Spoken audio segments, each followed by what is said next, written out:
Hey guys, it's LunarTzuyu. Today I'm here to talk to you about the newest ML5 unit in Epic 7, which is Boss Arunka. As of this video, she's been out for about a week and has already started to dominate high levels of play. In RTA, she's getting first picked or pre-banned in almost every match, and she is all over defense teams in Guild War.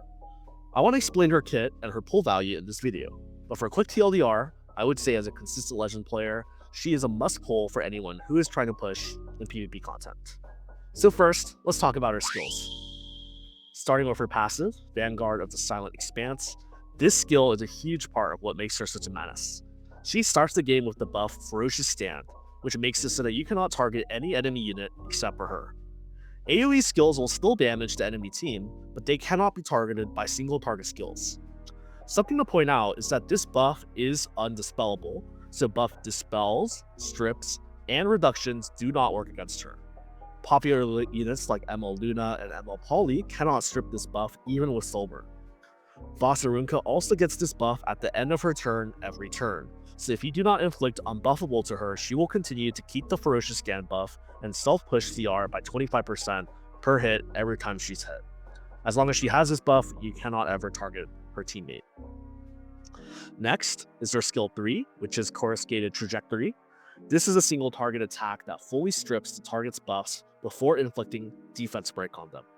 This also gives Arunka a defense buff and a huge barrier that's based on her defense. Very often, you'll use your S3 on the first turn that Arunka takes so that she is extremely durable and can tank many hits protecting her team.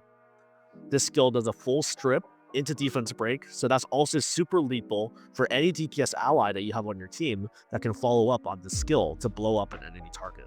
Finally, her S1 is a roadside smash. So when maxed, this is a single target attack with a 75% chance to defense break the enemy unit, and it also does increased damage based on Arunka's defense. If you Soulburn this skill, you can also dual attack with your highest attack unit. So picture this. You Soulburn Arunka's S1 into a unit, it gets defense broken, and then it gets hit by an S1 from your Tori or BDK or any other hyper carry DPS that you might have on your team. It's an extremely strong Soulburn in an already stacked kit. To briefly discuss Mola priority, I would recommend maxing her S2 or her passive first, and then I would say S3, and then finally S1. If you're short on Molas, you can actually get away with just maxing her passive, which increases the amount of self-CR push that she gets whenever she gets hit, all the way up to 25% per hit. The S1 and S3 Molas are just to increase her personal damage. There's no turn reduction that you get from it, so while I did max all of her skills, if you want to save on Molas, then I would just recommend maxing her passive, and then you can get away with not enhancing her S3 and S1. Now, there are two main ways to build Boss Arunka that I've observed in the highest levels of RTA. One is on counter immunity set with the artifact Rocket Punch Gauntlet / the newly released MOS. The idea is that this artifact boosts her personal damage quite a lot, and she can contribute a lot of damage output just from taking hits and countering back. Keep in mind, she can also defense break on these counters, which can impede the enemy team heavily. This build traditionally goes triple defense percent right side and indexes on the defense stat to maximize her damage. I'm personally running this build myself, as shown here.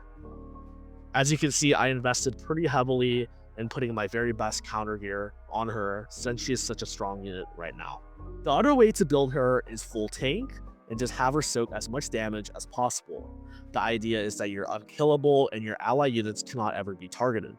This build typically runs 2 HP, 1 defense right side, and the sets you run can be 2 sets, so defense set, HP set, and immunity set is also highly recommended.